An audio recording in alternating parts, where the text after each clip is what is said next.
Hello students, welcome to our an amazing channel SR academy. तो आज हम पढ़ने वाले हैं क्लास 9 के साइंस का चैप्टर नंबर 2, जिसका नाम है is matter around us pure. इस चैप्टर का हमने लेक्चर नंबर 1 में काफी सारी चीजें समझ ली थी, जिसमें हमने प्योर सब्सटेंस के बारे में समझा था, एलिमेंट्स को, कंपाउंड्स को और मिक्सचर्स के बारे में पढ़ा था। अब ये हमारे इस लेक्चर का, या फिर हम इस बोल सकते हैं इस चैप्टर का, चैप्टर नंबर 2 का पार्ट 2 है, जिसमें हम आगे के टॉपिक्स को पढ़ेंगे। तो सबसे पहले हम ये देखेंगे कि आज हमें किन किन टॉपिक्स के बारे में समझना है। तो जो हमारे टॉपिक्स हैं वो है, सबसे पहला है सॉल्यूशन। सॉल्यूशन किसे कहते हैं, सॉल्यूशन किन किन चीजों से मिलकर बना है। उसके बाद कंसंट्रेशन ऑफ अ सॉल्यूशन, किसी सॉल्यूशन की कंसंट्रेशन क्या होती है उसके बारे में पढ़ेंगे। फिजिकल चेंजेस और केमिकल चेंजेस क्या होते हैं, फिजिकल चेंज केमिकल चेंजेस से कैसे डिफर होते हैं, उसके बारे में हमें आज पढ़ना है। तो सबसे पहले हम सॉल्यूशन से ट्राई करेंगे, स्टार्ट करेंगे। सॉल्यूशन होता क्या है। A solution is a homogeneous mixture. Solution हमारा एक तरह का कैसा मिक्सचर है, होमोजीनियस मिक्सचर। होमोजीनियस मिक्सचर के बारे में हमने पिछली क्लास में समझा था कि होमोजीनियस मिक्सचर हमारे वो मिक्सचर होते हैं जिसके जो पार्टिकल्स हैं वो यूनिफॉर्मली डिस्ट्रीब्यूट होते हैं, मतलब हर एक जगह पे यूनिफॉर्मली पाए जाएंगे। कहीं पे ऐसा नहीं है कि कहीं पे तुम्हारा जो पार्टिकल्स का अमाउंट है वो ज्यादा है, कहीं पे तुम्हारे पार्टिकल्स का अमाउंट कम है। तो जो हमारा सोल्यूशन है वो एक तरीके का कैसा का मिक्सचर है, हमारा होमोजीनियस मिक्सचर है, ठीक है।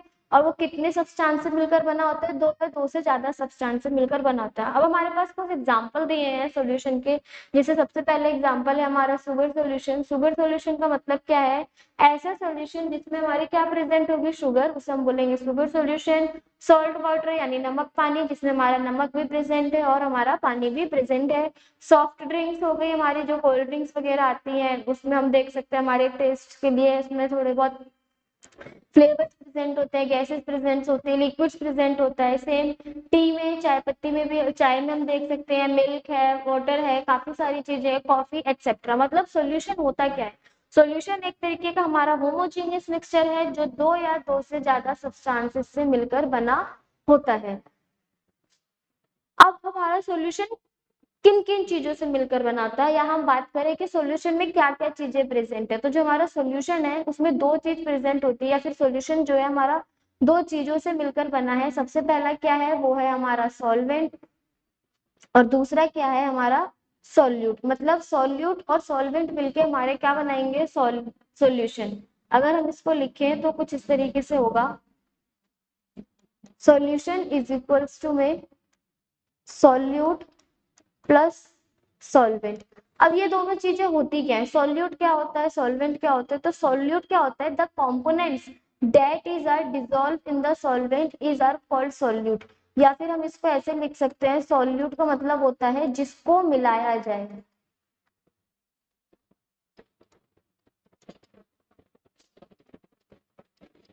और सॉल्वेंट जिसमें मिलाया जाए।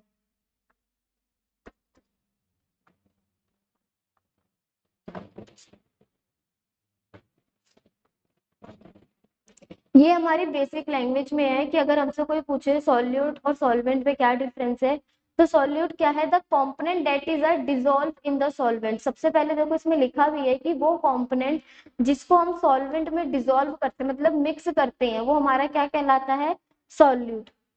सेम अगर हमसे कोई पूछे कि सॉल्वेंट क्या होता है, कि वो कंपोनेंट जिसको हम डिसॉल्व करते हैं किसी और कंपोनेंट में, the component that dissolve the other component is called solvent. मतलब कोई और कंपोनेंट जो इसके अंदर आके मिलेगा उसे हम क्या कहेंगे, सॉल्वेंट।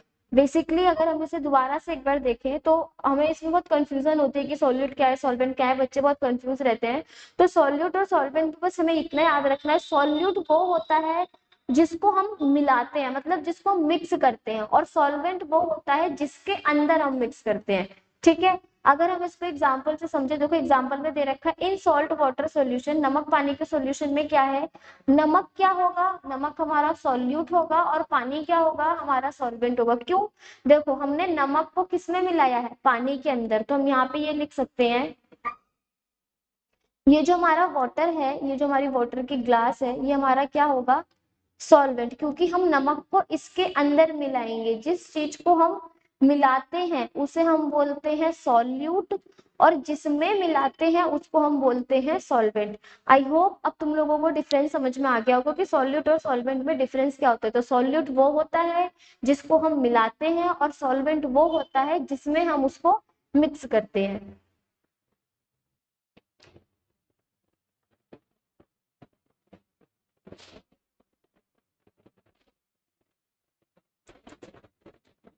अब बात आ रही है कंसेंट्रेशन ऑफ सोल्यूशन। सोल्यूशन की क्या कंसेंट्रेशन है, क्या बोला गया, अ सोल्यूशन में have a small amount of solute dissolved in it while in another solution may have large amount of solute dissolved in it। ये बोला गया है किसी भी सॉल्यूशन के अंदर जो हमारा अमाउंट है किसका, सॉल्यूट का, वो कम भी हो सकता है, यानी स्मॉल अमाउंट ऑफ सॉल्यूट भी हम उसमें डिसॉल्व कर सकते हैं, एंड अनदर सॉल्यूशन में have large amount of solute dissolve in it. किसी और सॉल्यूशन में हमारा जो सॉल्यूट का अमाउंट है वो ज्यादा भी हो सकता है। अगर हम यहाँ पर देखें तो इसमें नीचे एक डायग्राम गिवन है। डायग्राम में क्या है, देखो हमारे पास 1 2 3 4 5 ए एक हमारे पास है, हमारे पास एक ए बॉक्स है, एक बी है, एक सी, एक D and then one is E. अब हमारे पास पांचों में सॉल्यूशन गिवन है और हमें सॉल्यूशन के अंदर सॉल्यूट के पार्टिकल्स को दे रखा है। तो हम यहाँ देख सकते हैं जो सॉल्यूट के पार्टिकल्स है वो कम है, यहाँ बी वाले में ए के कंपैरिजन में ज्यादा है, सेम सी वाले में बी के कंपैरिजन में ज्यादा है और डी वाले में सी के कंपैरिजन में ज्यादा है और ई में हमारे बहुत ज्यादा अमाउंट में सॉल्यूट प्रेजेंट है। अब अगर हम यहाँ पे एक चीज नोटिस करें तो जो हमारा सॉल्यूट है ये लिख सकते हैं यहाँ पे सॉल्यूट का अमाउंट क्या है, बहुत ज्यादा कम। तो ऐसा सॉल्यूशन जिसमें सॉल्यूट का अमाउंट कम होता है उसे हम बोलते हैं डाइल्यूटेड सॉल्यूशन। और ऐसा सॉल्यूशन जिसमें सॉल्यूट का अमाउंट, यहाँ पे हम देख सकते हैं जो सॉल्यूट का अमाउंट है वो क्या है, बहुत ज्यादा, तो इन्हें हम क्या बोलते हैं, कंसंट्रेटेड सॉल्यूशन। तो वही बोला गया है कि किसी भी सॉल्यूशन के अंदर जो हमारे सॉल्यूट का पार्ट है या फिर अमाउंट है वो स्मॉल यानी कम भी हो सकता है और किसी भी सॉल्यूशन के अंदर हमारे सॉल्यूट का अमाउंट लार्ज भी हो सकता है, मतलब ज्यादा भी हो सकता है। अब बोला गया है the concentration of a solution is the amount of solute present in a given amount of solution. किसी भी सॉल्यूशन की कंसंट्रेशन को हम कैसे डिफाइन करेंगे, तो ये बोला गया है concentration of a solution, concentration of a solution is directly proportional to amount of solute। इसको हम ऐसे समझ सकते हैं, देखो अगर हमारे पास अमाउंट ऑफ सॉल्यूट ज्यादा है तो हमारी कंसंट्रेशन भी क्या होगी, ज्यादा। जैसे यहाँ पर था हमारे साथ, यहाँ पर हमारा सॉल्यूट का जो पार्ट था अमाउंट था वो बहुत ज्यादा थी, तो यहाँ पे हम बोल सकते थे जो हमारा सोल्यूशन है वो कैसा है, कंसंट्रेटेड। सेम अगर यहाँ पे हम देखें जो सॉल्यूट के कंसंट्रेशन है या फिर सॉल्यूट का जो अमाउंट है वो कम है, इस वजह से जो हमारे सॉल्यूशन की कंसंट्रेशन होगी वो कम होगी। और ऐसे सॉल्यूशन जिनकी कंसंट्रेशन कम होती है उन्हें हम बोलते हैं diluted solution.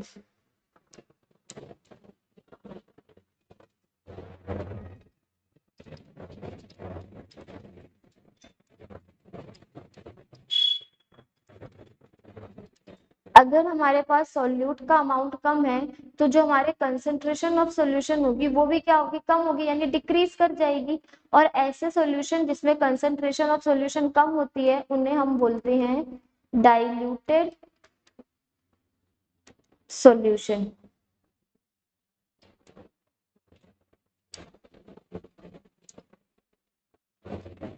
The concentration of a solution, मतलब जो हमारी सोल्यूशन की कंसंट्रेशन होगी वो क्या होगी, अमाउंट ऑफ सॉल्यूट। बस हमें ये याद रखना है कि कितना उसके अंदर अमाउंट प्रेजेंट है, वो किसी भी सॉल्यूशन की किसको इंडिकेट करेगा, कंसंट्रेशन को।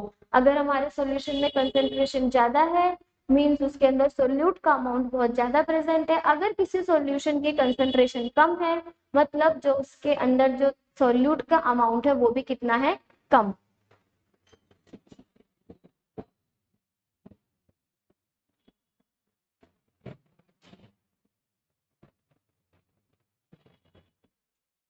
अब हमसे कुछ फॉर्मूले पूछे गए हैं कंसंट्रेशन ऑफ सॉल्यूशन को लेकर के कि अगर किसी भी सॉल्यूशन के अंदर मास by mass percent of solution हम निकालते हैं तो उसकी कंसंट्रेशन कैसे निकलेगी। तो अब हम क्या करेंगे, इन तीनों को, मतलब ये जो हमारे पास दे रखे हैं mass by mass percentage of solution, mass by volume percent of solution और volume by volume percent of solution, इनके बेसिस पे हमारे उसमें क्वेश्चंस पूछे जाते हैं जिनको हमें करना है।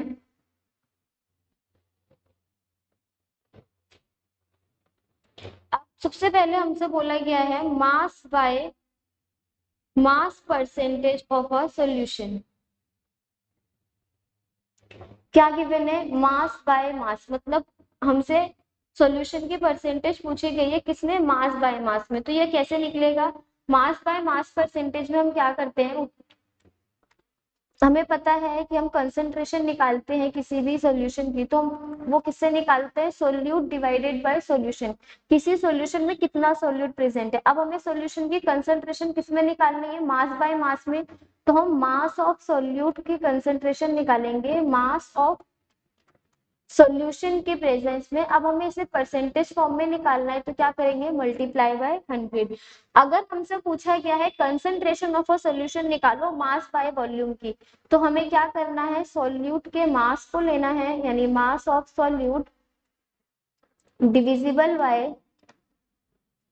Volume of solution. क्योंकि हमें परसेंटेज निकालना है, तो हम क्या करेंगे? Multiply by 100। सेम बोला गया है volume by volume percent of solution. हमें पता है वॉल्यूम बाय वॉल्यूम के लिए क्या करेंगे? Volume of solute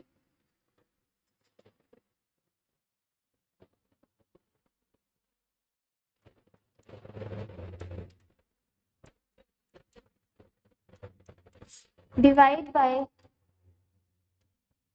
volume of solution multiply by 100।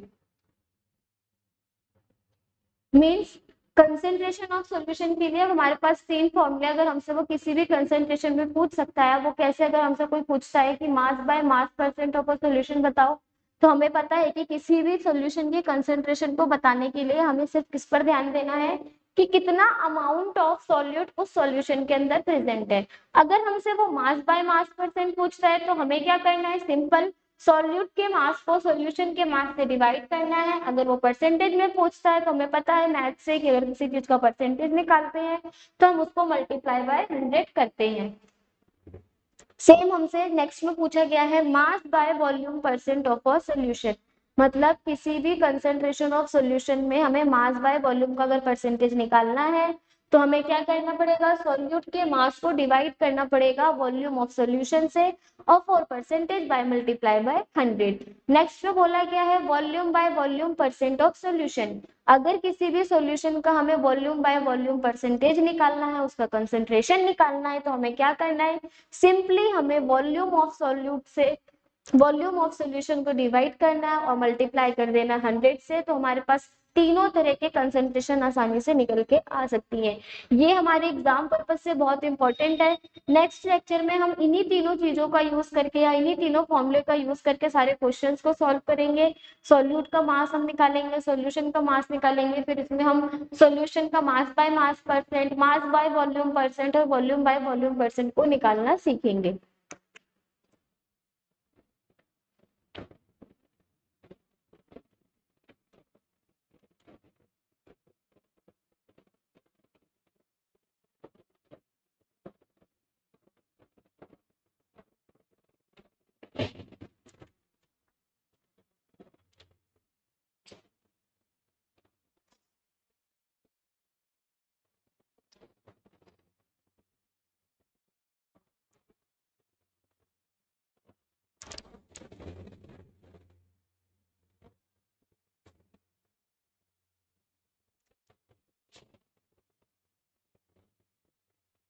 Next topic है हमारा सॉल्युबिलिटी। सॉल्युबिलिटी क्या होता है? सॉल्युबिलिटी से क्या मतलब हम उसे पढ़ेंगे। तो क्या की बना है? The solubility of a solute in a solvent. जो सॉल्युबिलिटी होती है किसी भी सॉल्यूट की, किसके अंदर? सॉल्वेंट के अंदर, एट अ स्पेसिफिक टेम्परेचर, किसी स्पेसिफिक टेम्परेचर पर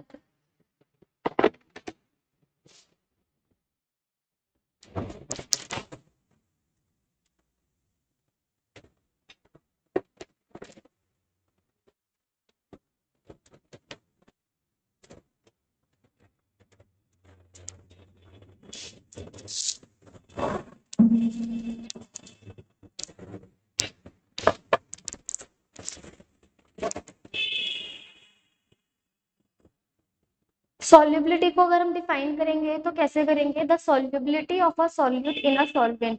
सॉल्युबिलिटी क्या होती है, solute in a solvent at a specific temperature. ठीक है, सॉल्युबिलिटी किस पे डिपेंड कर रही है कि कितना जो सॉल्यूट है, या फिर इसको हम दोबारा एक बार देखो अच्छे से समझने के लिए हमें डेफिनेशन क्लियर होनी चाहिए, क्योंकि बिना डेफिनेशन क्लियर किए हम किसी भी चीज को समझ नहीं पाएंगे। तो हमसे ये बोला गया था solubility of a solute in a solvent at a specific temperature refers to the maximum amount of the solute that can dissolve in 100 grams of the solvent at that temperature। बोला गया है जो हमारी solubility है किसी solute की solvent के अंदर कब एक स्पेसिफिक टेम्परेचर पे, वो कैसे बताई जाएगी, वो refers to the amount of the solute that can dissolve. देखो ये बोला गया है अगर हम किसी स्पेसिफिक टेम्परेचर पे 100 ग्राम्स ऑफ सॉल्वेंट में कितना अमाउंट ऑफ सॉल्यूट हमारा डिजोल्व हो रहा है, वो हमारा क्या कहलाएगा, सॉल्युबिलिटी। अगर इसको हम बेसिक लैंग्वेज में लिखें तो ये बोला जाएगा किसी स्पेसिफिक टेम्परेचर पर, किसी स्पेसिफिक टेम्परेचर पे कितना अमाउंट ऑफ सॉल्यूट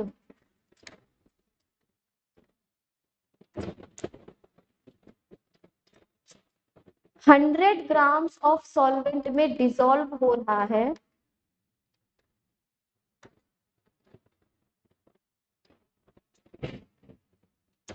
उसी को हम क्या कहेंगे, वो हो जाएगा हमारा सॉल्युबिलिटी। मतलब किसी एक स्पेसिफिक टेम्परेचर पर कितना अमाउंट ऑफ सॉल्यूट हमारा 100 ग्राम्स ऑफ सॉल्वेंट में डिसॉल्व हो रहा है, वही हमारा क्या कहलाएगा, सॉल्युबिलिटी। इस डेफिनेशन को मल्टीपल टाइम्स हम अगर रिपीट करेंगे तो ये हम अच्छे से याद हो जाएगी। बस हमें यहाँ क्या याद करना है कि किसी स्पेसिफिक टेम्परेचर पर कितना amount of solute 100 grams of solvent में डिसॉल्व हो रहा है, उसी को हम क्या बोलेंगे, सॉल्युबिलिटी।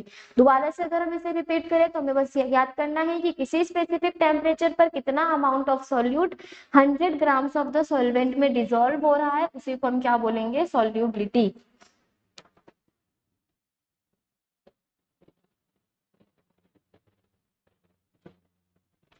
अब हमारा जो सॉल्यूशन है वो सॉल्युबिलिटी के अकॉर्डिंग दो अलग अलग टाइप्स में डिवाइड है। सबसे पहला है हमारा सैचुरेटेड सॉल्यूशन, दूसरा है हमारा अनसैचुरेटेड सॉल्यूशन। सैचुरेटेड और अनसैचुरेटेड दोनों में डिफरेंस क्या है, अगर इसके हम डिफरेंस के बारे में बात करें तो जो हमारा सैचुरेटेड सॉल्यूशन है, सैचुरेटेड सॉल्यूशन किसके बारे में बात कर रहे हैं हम, सैचुरेटेड सॉल्यूशन के बारे में। जो हमारा सैचुरेटेड सॉल्यूशन होता है refers to a solution where no additional solute can be dissolved at a specific temperature। मतलब हमें ये बोला गया है कि सैचुरेटेड सॉल्यूशन वो होता है कि जिसमें हम और एक्स्ट्रा अपने सॉल्यूट को ऐड नहीं कर सकते हैं।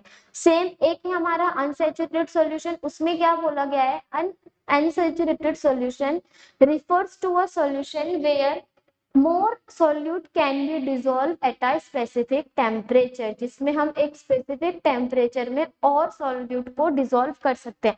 अगर इसको हम अपने बेसिक लाइफ से समझे, जैसे हर एक स्टूडेंट का सैचुरेटेड पॉइंट होता है, मतलब उसको किसी भी चीज को समझने की कैपेसिटी के लिए उसके पास एक सैचुरेटेड टाइम ड्यूरेशन होता है। जैसे हमारे पास दो स्टूडेंट है, एक स्टूडेंट है ए, एक स्टूडेंट है बी। अब हम क्या करेंगे कि एक स्टूडेंट जो ए है हमारे पास, फॉर एग्जाम्पल हमारे पास एक स्टूडेंट है ए, एक स्टूडेंट है बी। जो ए वाला स्टूडेंट है उसकी जो पढ़ने की कैपेसिटी है वो सिर्फ कितनी है, 2 आवर्स। मतलब ये उसका सैचुरेशन पॉइंट हो गया कि अगर वो पूरे दिन में 2 आवर्स पढ़ता है तो वो जितना भी पढ़ेगा उसको याद रहेगा। अगर वो 2 आवर्स से ज्यादा खींचता है, मतलब 3 आवर्स बैठने की कोशिश करे, 4 आवर्स बैठने की कोशिश करे, तो वो 2 आवर्स के बाद जितना भी पढ़ेगा वो उसके माइंड के ऊपर से जाएगा, फिर इसे समझ में नहीं आएगा। मतलब वो और एक्स्ट्रा एडिशनल करे चीजों को तो उसके समझ से बाहर है। सेम अगर हम बी वाले स्टूडेंट के बारे में बात करें तो वो इतना, मतलब जिसे बोलते हैं कि उसको जितना नॉलेज दो वो उतना गेन कर सकता है। तो जो हमारा बी वाला स्टूडेंट है वो कैसा है, अनसैचुरेटेड है, मतलब उसको जितना दोगे वो उतना समझते जाएगा, उसकी कोई पर्टिकुलर कैपेसिटी नहीं है। तो यही होता है सैचुरेटेड सॉल्यूशन में। जो हमारा सैचुरेटेड सॉल्यूशन होता है उसमें हम और कोई अनदर, या फिर ये बोल सकते हैं और अपना सॉल्यूट को ऐड नहीं कर सकते। लेकिन जो हमारा अनसैचुरेटेड सॉल्यूशन है उसमें हम एक स्पेसिफिक टेम्परेचर पे, यहाँ पे एक चीज को हमेशा मेंशन करनी है, वो है स्पेसिफिक टेम्परेचर पे हम अनसैचुरेटेड सॉल्यूशन के अंदर सॉल्यूट को डिसॉल्व कर सकते हैं। बस यही दो जो मेन डिफरेंस है वो हैगा सैचुरेटेड और अनसैचुरेटेड में। सैचुरेटेड में हमें याद रखना है कि जो हमारा सैचुरेटेड सॉल्यूशन होता है इसके अंदर हम अपने एडिशनल सॉल्यूट को डिसॉल्व नहीं कर सकते हैं किसी भी स्पेसिफिक टेम्परेचर पर। और वहीं अगर हम अनसैचुरेटेड सॉल्यूशन के बारे में बात करें तो यहाँ पे हम और सॉल्यूट को डिसॉल्व कर सकते हैं किसी स्पेसिफिक टेम्परेचर के अंदर। अब देखो नीचे हमारे पास ना दो डायग्राम्स गिवन है, सैचुरेटेड सॉल्यूशन में भी और अनसैचुरेटेड सॉल्यूशन में भी। अब हमें क्या करना है, जो हमारा सैचुरेटेड सॉल्यूशन है उसको पहले हम इस डायग्राम से समझेंगे, उसके बाद हम अनसैचुरेटेड सॉल्यूशन को भी इस डायग्राम के थ्रू समझेंगे।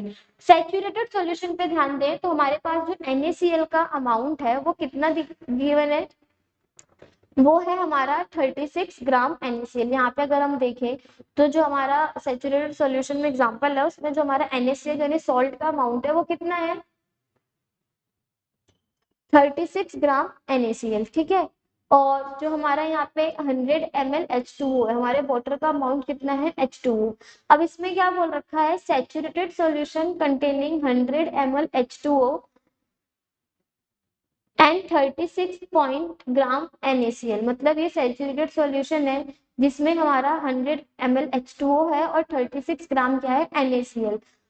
वही हमें क्या गिवन है, जो हमारा अनसैचुरेटेड सॉल्यूशन है उसमें 30 ग्राम NaCl है और 100 ml H2O है, ठीक है। अब ये अनसैचुरेटेड सॉल्यूशन है मतलब इसमें हम एक्स्ट्रा और अपने NaCl को ऐड कर सकते हैं, लेकिन हम इसमें और एक्स्ट्रा अपने NaCl को ऐड नहीं कर सकते क्योंकि हमें पता है सैचुरेटेड सॉल्यूशन वो होता है जिसमें हम अपने सॉल्यूट को और ऐड नहीं कर सकते हैं, और अनसैचुरेटेड में हम अपने सॉल्यूट को और ज्यादा डिसॉल्व कर सकते हैं।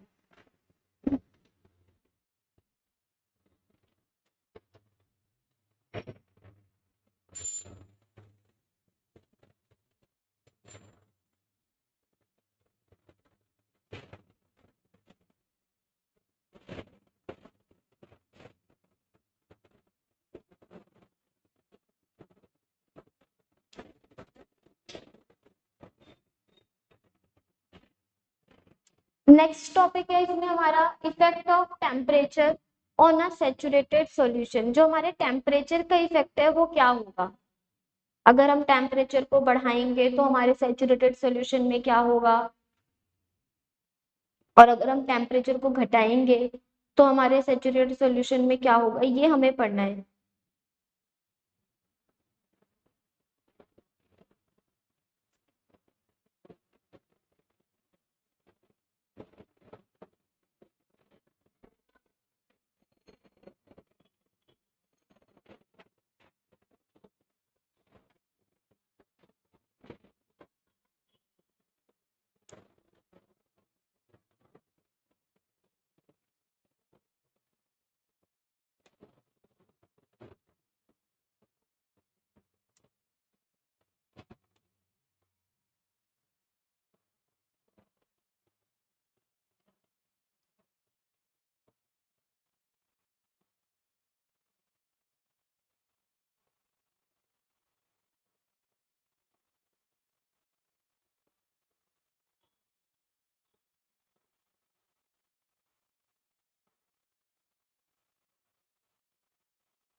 नेक्स्ट टॉपिक है हमारा effect of temperature on a saturated solution.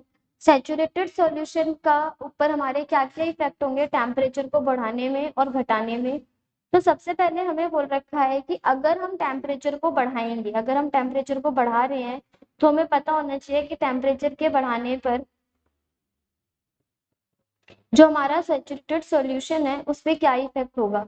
तो हम देख सकते हैं कि अगर हम किसी भी सॉल्यूशन के टेम्परेचर को बढ़ा रहे हैं तो हम देख उससे क्या होगा, उसकी काइनेटिक एनर्जी बढ़ेगी।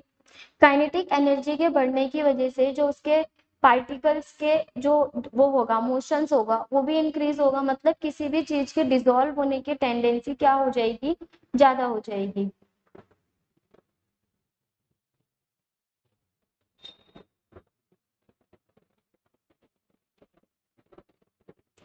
अगर इसको हम एक नॉर्मल लैंग्वेज में लिखें,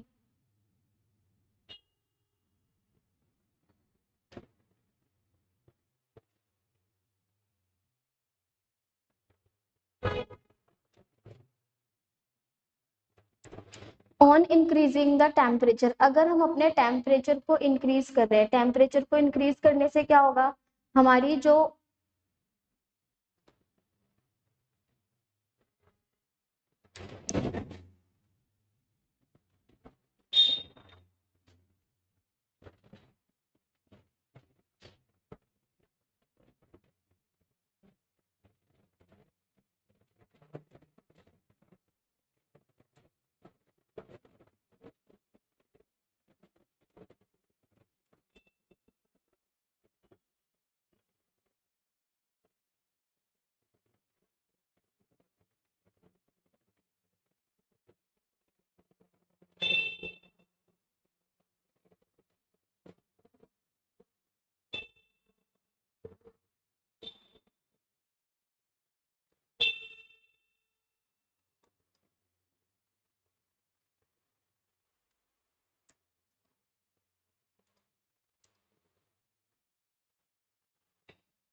केस वन में हमें क्या गिवन है, अगर हमारे पास effect of temperature on a saturated solution, temperature का क्या इफेक्ट होगा किसी भी सैचुरेटेड सॉल्यूशन के अंदर।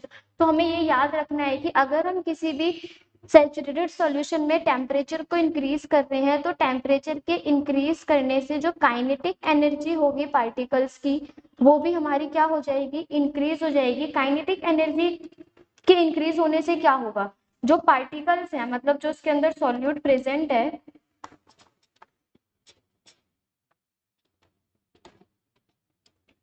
टेम्परेचर बढ़ने की वजह से काइनेटिक एनर्जी किसकी, पार्टिकल्स की, वो भी इंक्रीज हो गई। पार्टिकल्स की काइनेटिक एनर्जी इंक्रीज होने का मतलब ये है कि सॉल्यूट जो है अब हम और अमाउंट में ऐड कर सकते हैं, यानी सॉल्यूट को हम ऐड कर सकते हैं क्योंकि पार्टिकल्स किस में आ गए, मोशंस में आ गए। मोशन में आने की वजह से क्या हो गया, उनके पास टेंडेंसी हो गई टू अट्रैक्ट और अलाउइंग, या फिर ये बोल दो इंटरेक्ट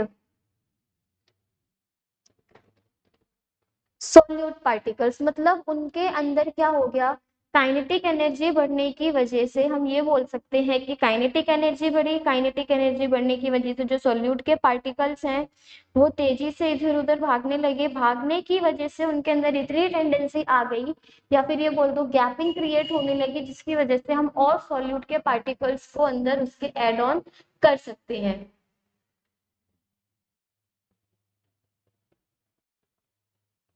अब नेक्स्ट बोल रखा है ऑन डिक्रीजिंग द टेम्परेचर, अगर हम टेम्परेचर को डिक्रीज करते हैं, अब हम क्या कर रहे हैं, जो हमारा सॉल्यूशन का टेम्परेचर है उसको हम डिक्रीज करेंगे।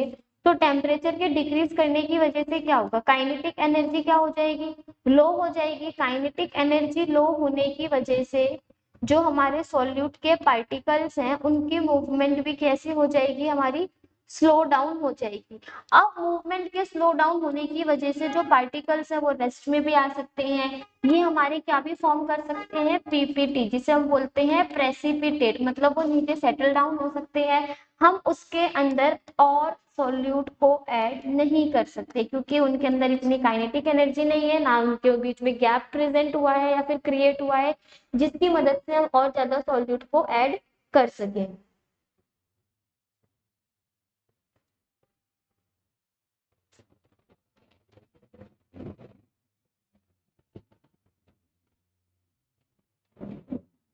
तो हमें बस दो चीजों को याद रखना है कि अगर हम टेम्परेचर को बढ़ाएंगे तो काइनेटिक एनर्जी बढ़ेगी। काइनेटिक एनर्जी बढ़ने की वजह से जो सॉल्यूट के पार्टिकल्स हैं उनमें मूवमेंट आ जाएगी, वो इधर उधर सॉल्यूशन के अंदर ट्रेवल करने लगेंगे। सॉल्यूशन के अंदर ट्रेवल करने की वजह से उसके बीच में गैप क्रिएट होगा और हम उस गैप के अंदर और सॉल्यूट को ऐड ऑन कर सकते हैं।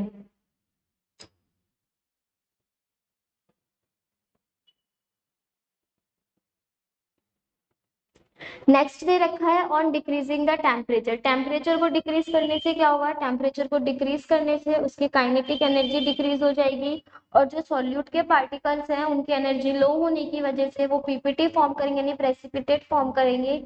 और उनकी जो एनर्जी है वो लो होने की वजह से हम उसमें और सॉल्यूट को ऐड नहीं कर सकते। रीजन क्या है सॉल्यूट को ऐड ना करने का, क्योंकि जब गैप ही क्रिएट नहीं होगा तो हम उसमें और सॉल्यूशन के पार्टिकल्स में और सॉल्यूट को कैसे ऐड करेंगे।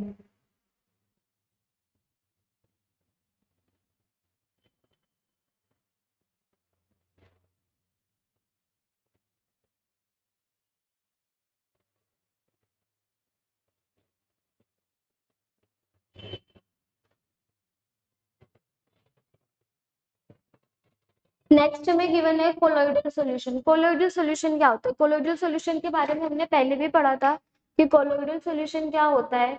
अब इसमें क्या गिवन है, in a colloidal solution particles of a substances are evenly spread. Colloid solution में क्या हो जाए, जो पार्टिकल्स होते हैं सब्सटेंस के वो evenly spread throughout the solution. पूरे सॉल्यूशन में इवनली मतलब हर जगह इक्वली स्प्रेड आउट होते हैं। These particles are larger than those in a solution but smaller than those in a suspension. क्या बोला गया है, जो इसके पार्टिकल्स हैं वो सॉल्यूशन से बड़े होते हैं, यानी जो ये पार्टिकल्स हैं सॉल्यूशन से बड़े होंगे और हमारे जो सस्पेंशन है उससे छोटे होंगे। मीन्स सॉल्यूशन से बड़े होंगे और सस्पेंशन से छोटे होंगे।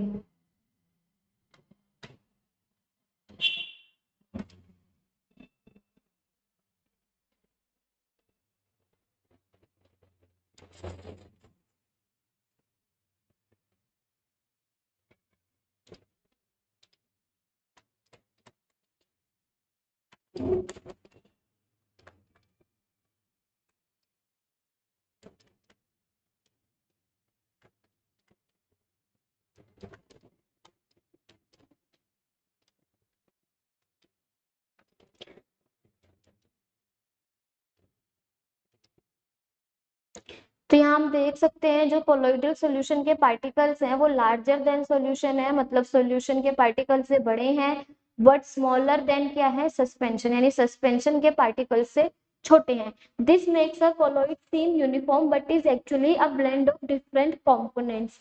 हम ये कह सकते हैं जो कोलोइड सॉल्यूशन है उसमें डिफरेंट कंपोनेंट्स की ब्लेंडिंग प्रेजेंट है। अब यहाँ पे देखेंगे अगर डायग्राम में तो हमारे पास दो मीडियम दे रखे हैं, एक है हमारा डिस्पर्जन मीडियम, एक है हमारा डिस्पर्स फेस। मतलब डिस्पर्जन मीडियम और डिस्पर्स फेस को जब हम मिलाएंगे तो हमारा कौन सा सॉल्यूशन बनेगा, कोलोइड सॉल्यूशन बनेगा। अब ये डिस्पर्जन मीडियम और डिस्पर्स फेस होता क्या है उसको देखते हैं। जैसे हमने सॉल्यूशन के अंदर सॉल्यूट और सॉल्वेंट को पढ़ा था वैसे ही हमारा इसमें डिस्पर्स फेस और डिस्पर्जन मीडियम है।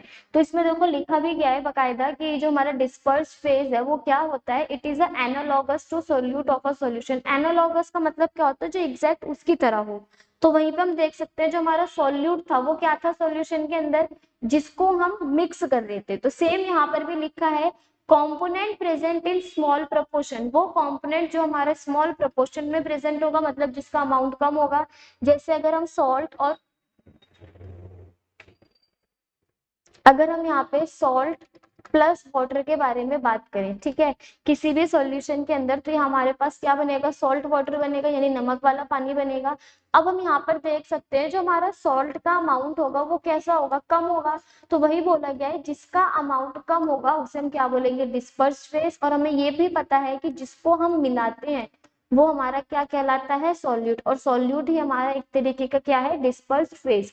अब डिस्पर्जन मीडियम के बारे में बात की जाए तो डिस्पर्जन मीडियम क्या होता है कि component present in larger proportion, जो हमारा किस प्रोपोर्शन में होगा, लार्जर प्रोपोर्शन में होगा। तो यहाँ पे हम देख सकते हैं जो हमारा वाटर है, वाटर का प्रोपोर्शन कैसा होगा, लार्जर होगा, मतलब जो है ये हमारा लार्ज अमाउंट में प्रेजेंट होगा। और दूसरा चीज, इसके अंदर हम नमक को घोल रहे हैं, तो हमें पता है जिसके अंदर हम चीज को मिक्स करते हैं, जिसके अंदर किसी चीज को मिलाया जाता है, वो हमारा क्या कहलाता है, सॉल्वेंट। और इसी सॉल्वेंट को हम यहाँ कोलोइडल सॉल्यूशन के केस में क्या बोल देते हैं, हम बोल देते हैं उसको डिस्पर्सिंग मीडियम। मतलब जो हमारा यहाँ पे सॉल्वेंट था सॉल्यूशन के अंदर, वही हमारा कोलोइडल सॉल्यूशन में डिस्पर्जन मीडियम बन गया है। और जो हमारा सॉल्यूट था सॉल्यूशन के अंदर, वही कोलोइडल सॉल्यूशन में हमारा डिस्पर्स फेस बन गया है।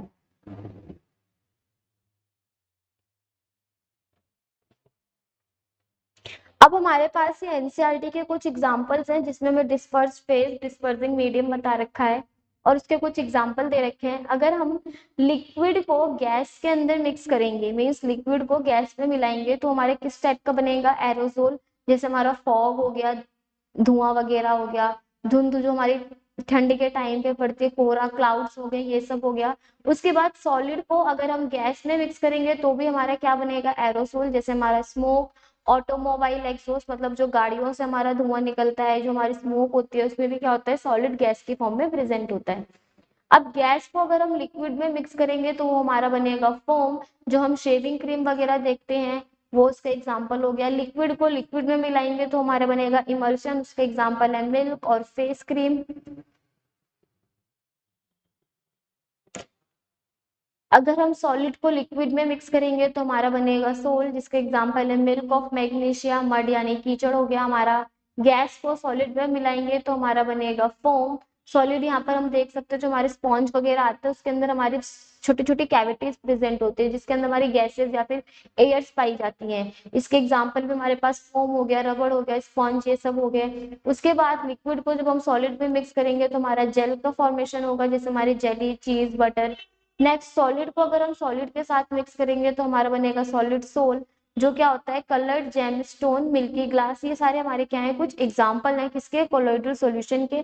अब हमें ये याद करना क्यों जरूरी है, इसको याद करने का रीजन ये है कि ये जो हमारे कोलोइडल सॉल्यूशन के एग्जाम्पल गिवन है ना, ये हमसे एमसीक्यू के तरीके से पूछे जाते हैं पेपर के अंदर। तो बच्चों से ये पूछा जाएगा कि मान लो हमारे पास कोई एरोजोल है, एक जो हमारे पास टाइप है किसी सब्सटेंस का, वो एरोजोल है, उसका डिस्पर्सिंग मीडियम हमारा गैस है। तो बताओ उसके डिस्पर्सिंग फेस क्या क्या हो सकते हैं, इट कैन बी सॉलिड और it can be liquid. Same अगर हमसे कोई पूछता है कि हमारे पास जो एग्जाम्पल है वो जेली के हैं, चीज है और रबर बटर है, तो अब इसे बताना है कि हमारे डिस्पर्सिंग फेज और मीडियम क्या होंगे। तो इसके लिए हमें ये टेबल का याद होना जरूरी है, क्योंकि पेपर में एमसीक्यू के पर्पज से वो कुछ भी पूछ सकते हैं। ये हमसे डिस्पर्सिंग फेज भी पूछ सकते हैं, डिस्पर्स मीडियम, कुछ भी उनके मर्जी के ऊपर है। बट हमें याद होनी चाहिए कि किस चीज को किसके अंदर मिलाने से किस टाइप का सोल्यूशन बन रहा है और वो किस चीज का एग्जाम्पल है।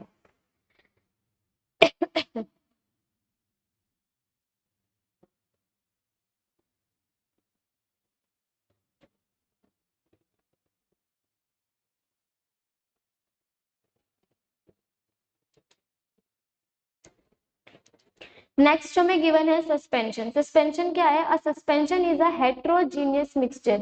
सस्पेंशन हमारा कैसे का मिक्सचर है, एक हेट्रोजीनियस मिक्सचर है। हेट्रोजीनियस मिक्सचर वो होता है जो यूनिफॉर्मली डिस्ट्रीब्यूटेड नहीं होता है, जिसको शांत छोड़ने पर या फिर नॉर्मल रखने पर उसमें बाउंड्रीज विजिबल होती है, मतलब जो हमारे कंपोनेंट्स है वो सेटल डाउन हो जाते हैं। तो सस्पेंशन में भी यही केस है कि सस्पेंशन क्या है, हमारा हेटेरोजेनियस मिक्सचर, और यहाँ पे हम देख सकते हैं जो हमारा कंपोनेंट इसके अंदर प्रेजेंट है वो नीचे की तरफ सेटल डाउन होना स्टार्ट हो गया। मतलब हम आसानी से देख सकते हैं कि इसमें जो सॉल्यूशन है वो अलग दिख रहा है, यानी सॉल्वेंट पार्ट अलग दिख रहा है।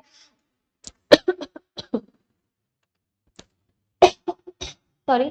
और जो सॉल्यूट पार्ट है वो हमारा अलग दिख रहा है। अब क्या बोला गया है सस्पेंशन में, और सस्पेंशन हमारा हेट्रोजेनियस मिक्सचर है जिसमें हम solute particles do not dissolve, वही सेम चीज है, वो डिसॉल्व नहीं हो रही है तो सस्पेंडेड होकर के कहाँ आ जाएगी, मीडियम के बल्क में, यानी नीचे की तरफ आकर के वो प्रेसिपिटेट या फिर वहां पे आकर के इकट्ठी होनी स्टार्ट हो जाएगी। अब सस्पेंशन की प्रॉपर्टीज को अगर हम समझे, सस्पेंशन की प्रॉपर्टीज में सबसे पहले बोला गया हेट्रोजीनियस मिक्सचर, मतलब उसमें विजिबल बाउंड्रीज प्रेजेंट है, वो यूनिफॉर्मली डिस्ट्रीब्यूटेड नहीं है। उसके बाद अगर वो हेट्रोजीनियस है तो उसके पार्टिकल्स को हम अपनी नेक्ड आई से, नॉर्मल आई से देख सकते हैं। इसमें scattering of light making its path visible, इसके जो अंदर जो है वो लाइट को डालने पर जो पाथ है वो विजिबल होता है, क्योंकि इसके पार्टिकल्स इतने बड़े बड़े हैं कि वो आसानी से चीजों को स्कैटर आउट कर सकते हैं। बल्कि हम ये बोल सकते हैं particle settle over time making it unstable, मतलब जो उसके पार्टिकल्स है वो नीचे की तरफ सेटल डाउन हो जाएंगे जो उसे अनस्टेबल बनाएंगे। और इसको हम फिल्ट्रेशन के थ्रू भी सेपरेट कर सकते हैं, आसानी से हो जाएगा। जो हमारा सॉल्यूट का पार्टिकल है उसको जब हम छानने की प्रोसेस से निकालेंगे तो जो हमारा सॉल्यूट है वो हमारे फिल्ट्रेशन पेपर में आ जाएगा, और जो हमारा सॉल्वेंट है वो फिल्ट्रेशन पेपर से थ्रू आउट होकर के हमारे बीकर या फिर किसी जार में आ जाएगा। और उसके बाद बोला गया है does not scatter light once particle settle. अब एक चीज का ध्यान देना है हमें, यहाँ पे ऊपर हमसे बोला गया था कि स्कैटर्ड लाइट, लाइट को स्कैटर करता है, लेकिन कब, जब हमारे जो पार्टिकल्स हैं, ठीक है, पार्टिकल्स हमारे जब सेटल डाउन नहीं होंगे। जैसे यहाँ पे हम देख सकते हैं जो हमारे पार्टिकल्स हैं वो दूर दूर है, मतलब अगर हम यहाँ से लाइट को पास ऑन करते हैं तो जो हमारी लाइट है वो आसानी से बाहर की तरफ पाथ को विजिबल करेगी। लेकिन अगर यही पार्टिकल्स नीचे आकर के हमारे सेडिमेंट हो जाए, नीचे आके बैठ जाए, तो जो हमारी स्कैटरिंग ऑफ लाइट है वो पॉसिबल नहीं होगी, क्योंकि पार्टिकल्स ही नहीं है, क्योंकि पार्टिकल्स ही तो मेन है जो हमारे लाइट्स को फिर सेपरेट कर रहे हैं, मीन्स जो हमारे पाथ को विजिबल कर रहे हैं। अगर हमारे पार्टिकल्स ही सारे सेटल डाउन हो जाएंगे, ऊपर के सरफेस पे हमारे पार्टिकल्स प्रेजेंट ही नहीं होंगे, तो स्कैटरिंग ऑफ लाइट भी हमारी क्या हो जाएगी, इम्पॉसिबल हो जाएगी।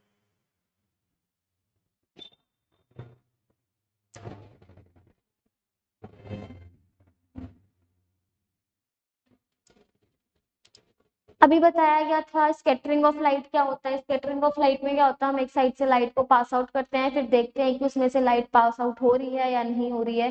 तो अब हमें क्या देखना है, देखो सबसे पहले ऐसे इस इफेक्ट को हम क्या बोलते हैं, Tyndall effect. The phenomena of scattering of beam of light by colloid particles, मतलब जिसमें हम वो फिनोमिना जिसमें scattering of beam of light, मतलब लाइट की बीम स्कैटर होती है किसी भी कोलोइडल पार्टिकल से, ठीक है, when pass through a colloidal solution then it is called as Tyndall effect. मतलब अगर हम किसी भी कोलोइडल सॉल्यूशन से लाइट को पास करते हैं और वो कोलोइडल पार्टिकल्स की वजह से स्कैटर होती है, फैलती है इधर उधर, तो उसे हम क्या बोलेंगे, टिंडल इफेक्ट। अब टिंडल इफेक्ट के हमारे पास देखो नीचे 3 डायग्राम के थ्रू दिखाया गया है, क्या दे रखा है इस डायग्राम में, इसमें हमें गिवन है ये हमारा लाइट का सोर्स हो गया, मतलब जिससे हमारी लाइट आएगी। हमारे पास 3 तरह के सॉल्यूशन है, एक है हमारा सॉल्यूशन, एक है हमारा कोलोइड सॉल्यूशन, एक है हमारा सस्पेंशन का सॉल्यूशन। अब हमने क्या करा है, कोलोइड सॉल्यूशन में हमने एग्जांपल ले रखा है वाटर का, कोलोइड में हमने एग्जांपल ले रखा है मिल्क का, और जो हमारा सस्पेंशन है इसमें हम ले रखा है फ्लावर एंड वाटर, मतलब हमने आटे को मिलाया है पानी के अंदर। अब हम जब हम लाइट बीम को पास करेंगे, मतलब इसमें से हम लाइट को जब पास करेंगे तो हम देख सकते हैं कि जो हमारी पाथ है यहाँ पे हम नोटिस करें तो हमारे यहाँ पे टॉर्च का जो लाइट का एरिया है वो हमें विजिबल नहीं है, मतलब सॉल्यूशन के अंदर हमारा टिंडल इफेक्ट शो नहीं करता, ठीक है। अगर वही हम कोलोइडल के बारे में बात करें तो कोलोइडल में हम देख सकते हैं ये हमारा यहाँ पे आसानी से पाथ क्या हो रहा है, विजिबल हो रहा है, मतलब ये हमारी टॉर्च से, यहाँ पे हम देख सकते हैं ये हमारी टॉर्च से बीम ऑफ लाइट आ रही है इस तरीके से, और ये हमारी पूरी कोलोइडल सॉल्यूशन में भी पाथ को शो करते हुए जा रही है, मतलब जो हमारा टिंडल इफेक्ट है वो कोलोइडल सॉल्यूशन में क्या है, विजिबल है। सेम वहीं पे हम देखेंगे सस्पेंशन में, तो सस्पेंशन में भी हमें आसानी से टिंडल इफेक्ट शो हो रहा है, क्योंकि उसकी जो बाउंड्रीज है या फिर ये बोले जो उसकी बीम है, पाथ है, वो हमें आसानी से दिख रहा है। तो ये बोल सकते हैं सस्पेंशन के अंदर भी हमें टिंडल इफेक्ट देखने को मिलता है।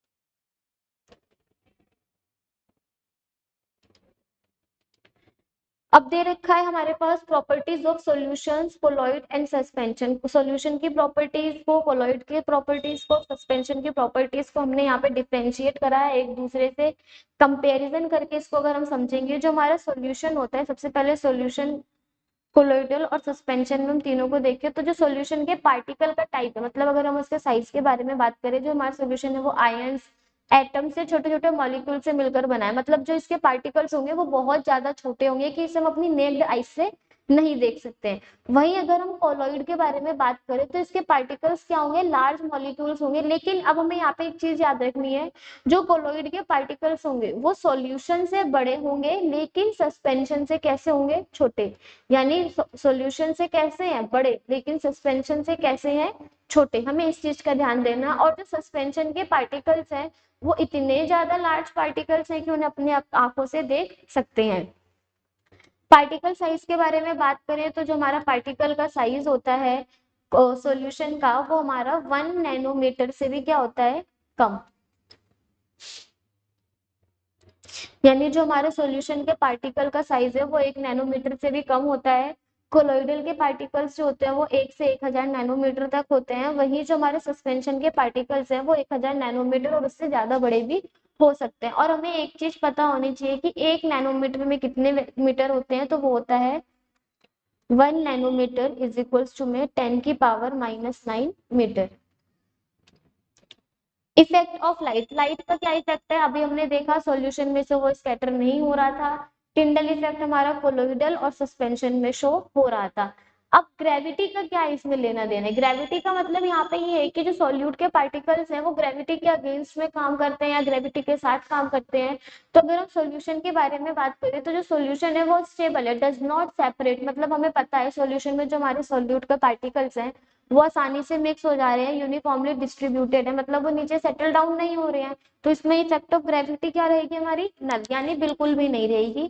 वहीं अगर कोलोइड के बारे में बात करें, कोलोइड सॉल्यूशन में स्टेबल, डज नॉट सेपरेट, मतलब ये भी हमारा स्टेबल होगा, ये भी हमारा सेपरेट नहीं हो सकता।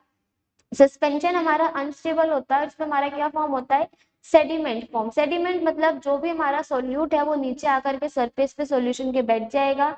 इस वजह से हमने यूनिफॉर्मिटी को देखते हुए सॉल्यूशन, कोलॉइड और सस्पेंशन को तीन अलग अलग बोला गया है। मतलब जो हमारे सॉल्यूशन है वो होमोजेनियस नेचर के होते हैं, जो हमारे कोलॉइड हैं वो हेट्रोजेनियस नेचर के होते हैं, और जो हमारे सस्पेंशन है वो भी कैसे होते हैं, हेट्रोजेनियस नेचर के होते हैं।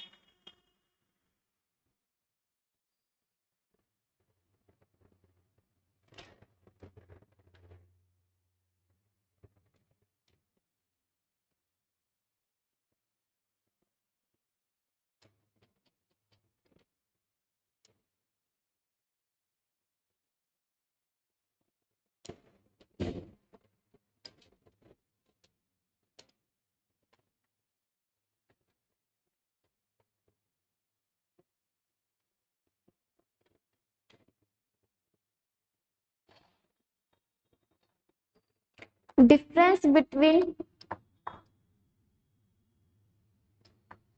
Physical and chemical change. अब हमें क्या करना है, फिजिकल और केमिकल चेंज के बीच में डिफरेंस करना है कि फिजिकल चेंज और केमिकल चेंज में क्या डिफरेंसेस है। अब हमसे इसमें पेपर में क्वेश्चंस कैसे पूछे जाएंगे, सबसे पहले अगर हम इसके बारे में देखें तो हमारा फिजिकल चेंज और केमिकल चेंज है, इसमें पेपर में दो तरह के क्वेश्चन आते हैं। सबसे पहले वो तुमसे डिफरेंस के फॉर्म में पूछ सकता है कि फिजिकल चेंज और केमिकल चेंज में डिफरेंस बताओ। दूसरा हमसे ये भी पूछ सकता है कि फिजिकल चेंज और केमिकल चेंज में, मतलब ऐसे मान लो हमारे पास बहुत सारे चेंजेस गिवन है और हमसे पूछेगा बताओ इसमें से फिजिकल चेंज कौन सा है और हमारा केमिकल चेंज कौन सा है। तो हमें इसके लिए फिजिकल चेंज और केमिकल चेंज के बेसिक्स को अच्छे से पता होना चाहिए कि मतलब अगर हमें कोई चीज डिफाइन करने को दे दी फिजिकल और केमिकल चेंज पहचानने के लिए, तो फिजिकल हम किसे पहचान के बताएंगे और केमिकल हम किसे कहेंगे। तो फिजिकल चेंज के बारे में सबसे पहले हम पढ़े changes that do not result in the formation of new substance, मतलब जो हमारा फिजिकल चेंज है उसमें हमारा किसी भी तरीके का न्यू सब्सटेंस फॉर्म नहीं होगा। वहीं अगर हम केमिकल चेंज के बारे में बात करें तो केमिकल चेंज में हमारे नए सब्सटेंस का क्या होगा, फॉर्मेशन होगा। फिजिकल चेंज में अब एक चीज और बोल रखी है, during a physical change the substances evolve involve do not alter their identity. और बोला गया है during a chemical change the substances undergo a transformation in their identity, मतलब अगर किसी भी चीज का फिजिकल चेंज हो रहा है तो जिसके सब्सटेंस की आइडेंटिटी है वो ऑल्टर नहीं होगी, सेम रहेगी। लेकिन केमिकल चेंज में अगर नया प्रोडक्ट बन रहा है तो सिंपल सी बात है जिसकी आइडेंटिटी है वो भी ट्रांसफॉर्म होगी। फिजिकल चेंज में बोल रखा है typically we reverse by using a physical process, यहाँ पे हम उसको रिवर्स कर सकते हैं फिजिकल प्रोसेस के थ्रू, indicating that they are usually reversible. अब केमिकल चेंजेस में बोल रखा है can not revert to their original form, indicating that मतलब ये बोल सकते हैं जो हमारे केमिकल चेंजेस हैं वो इरिवर्सिबल है, जो हमारे फिजिकल चेंजेस है वो कैसे हैं, रिवर्सिबल। रिवर्सिबल मतलब जिससे हम दोबारा उस चीज को ला सकते हैं, और केमिकल चेंजेस वो जिसे हम दोबारा अपनी पुराने सब्सटेंस की तरह नहीं कर सकते। फिजिकल चेंजेस में क्या होता है, चेंजेस इन फिजिकल स्टेट, उसकी फिजिकल स्टेट चेंज होगी, उसके साइज में चेंज होगा, उसकी शेप में चेंज होगा। ये सारे हमारे एग्जांपल है किसी भी फिजिकल चेंज में। अब इसमें क्या होगा, केमिकल चेंज में वो पूरा का पूरा न्यू सब्सटेंस चेंज होगा किसी भी केमिकल चेंज के दौरान पे।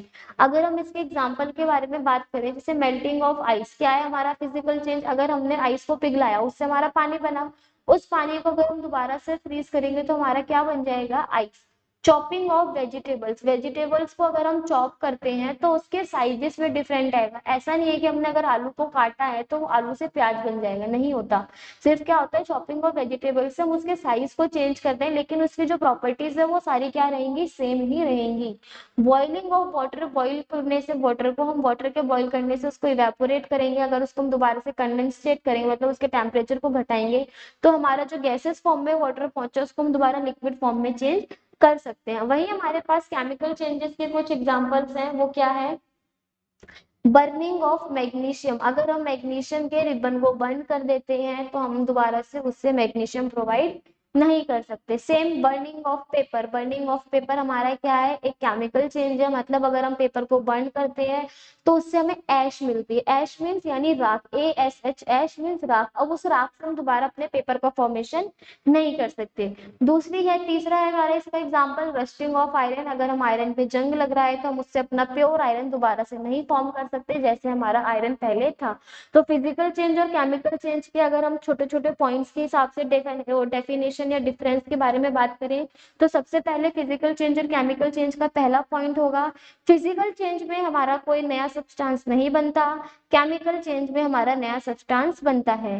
फिजिकल चेंज में जो भी सब्सटेंस है वो अपनी आइडेंटिटी को लॉस नहीं करता है, केमिकल चेंज में नया सब्सटेंस बन रहा है तो उसकी एकदम अलग ही आइडेंटिटी होगी। फिजिकल चेंज में जो भी होगा हम उसे रिवर्सिबल है, मतलब उसे हम रिवर्स कर सकते हैं, लेकिन केमिकल चेंज हमारा इरिवर्सिबल है, हम उसको रिवर्स नहीं कर सकते हैं। फिजिकल चेंज में जो हमारे चेंजेस होंगे वो उसके स्टेट में चेंज आएगा, साइज में चेंज आएगा, उसकी शेप में चेंज आएगा, लेकिन केमिकल चेंज में वो नया सब्सटेंस बन रहा है तो वो पूरे का पूरा ही केमिकली चेंज हो सकता है। अब हमारे पास फिजिकल चेंज में कुछ एग्जांपल है, वो है melting of ice, chopping of vegetables, boiling of water. वही केमिकल चेंजेस के हमारे पास एग्जांपल है burning of magnesium, burning of paper and rusting of iron. अब नेक्स्ट हमसे इसमें एक टॉपिक है या फिर वो बोल सकते हैं कि question, burning of a candle is a physical और अ केमिकल चेंज। अब हमें ये बताना है कि जो बर्निंग ऑफ कैंडल है, मतलब अगर हम कैंडल को बर्न करते हैं तो ये हमारा फिजिकल चेंज है और केमिकल चेंज है। जरा खुद से एक बार सोच करके देखो कि अगर हम किसी भी कैंडल को बर्न कर रहे हैं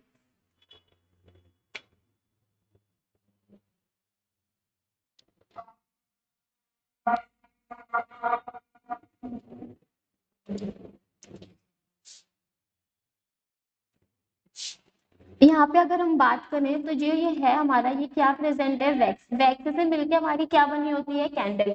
तो हम यहाँ पे देखते हैं जब हमारी कैंडल को हम बर्न करते हैं मतलब जलाते हैं तो ये वैक्स क्या होती है नीचे की तरफ मेल्ट आउट होना स्टार्ट होती है मतलब मेल्ट होने लगती है। वैक्स का मेल्ट होना ये हमारा क्या कहलाएगा एक तरीके का फिजिकल चेंज कहलाएगा। फिजिकल चेंज क्यों? क्योंकि हमें पता है अगर हमारे पास मेल्ट वैक्स होकर आई है हम उसे दोबारा से टेम्परेचर बढ़ा के किसी भी मोल्ड के अंदर रख के उसके कैंडल बना सकते हैं। लेकिन अगर हम यहाँ पर बात करें जो ये हमारे पास उसका कंबशन हो रहा है ये हमारा एक तरीके का क्या है केमिकल चेंज। देखेंगे यहाँ पे हमारा कंबशन का प्रोसेस हो रहा है। कौन सा प्रोसेस? कंबशन का प्रोसेस। कंबशन का प्रोसेस मतलब कार्बन ऑक्सीजन की प्रेजेंस में उसका जो विक है या फिर इसको हम बोलते हैं विक, ये हमारा ऑक्सीजन की प्रेजेंस में बर्न करता है जिसको हम बोलते हैं कंबशन। और कंबशन एक तरीके का हमारा कैसा चेंज है? केमिकल चेंज है। तो हम ये बोल सकते हैं बर्निंग ऑफ कैंडल हमारा फिजिकल और केमिकल चेंज दोनों है। क्योंकि फिजिकल चेंज में हम ये बोल सकते हैं जब हमारी वैक्स मेल्ट होती है तो वो सॉलिड से कौन सी फॉर्म में आती है? लिक्विड फॉर्म में आती है। मीन्स उसकी स्टेट चेंज है। लेकिन हम उस लिक्विड को दोबारा से सॉलिड में रिवर्स कर सकते हैं। कैसे करेंगे? हम इस वैक्स को दोबारा से कूल डाउन करेंगे टेम्परेचर को घटाएंगे और लिक्विड से किसमें चेंज कर देंगे? सॉलिड में। वहीं अगर हम केमिकल चेंज के बारे में बात करें तो केमिकल चेंज कैसे होगा? जो हमारी ये विक है मतलब जो ये धागा है और वैक्स है ये ऑक्सीजन की प्रेजेंस में आकर के कार्बन डाइऑक्साइड और वाटर वेपर को प्रोड्यूस करते हैं यानी इससे कंबशन का प्रोसेस करते हैं जिससे हमारी हीट प्रोड्यूस होती है और हमें क्या मिलती है? रोशनी। हीट भी प्रोड्यूस होगी और रोशनी भी मिलेगी। और जो हमारा ओरिजिनल सब्सटेंस जो होगा वो नए में चेंज हो रहा है। ये एक तरीके का कौन सा चेंज हो गया? इस वजह से केमिकल चेंज हो गया। तो अगर हमसे क्वेश्चन में पूछा जाए कि burning of candle is a physical और केमिकल चेंज तो हमें इसमें क्या लिखना है कि burning of candle is both change मतलब बोथ। इसमें फिजिकल भी हो सकता है फिजिकल भी है और केमिकल चेंज भी प्रेजेंट है।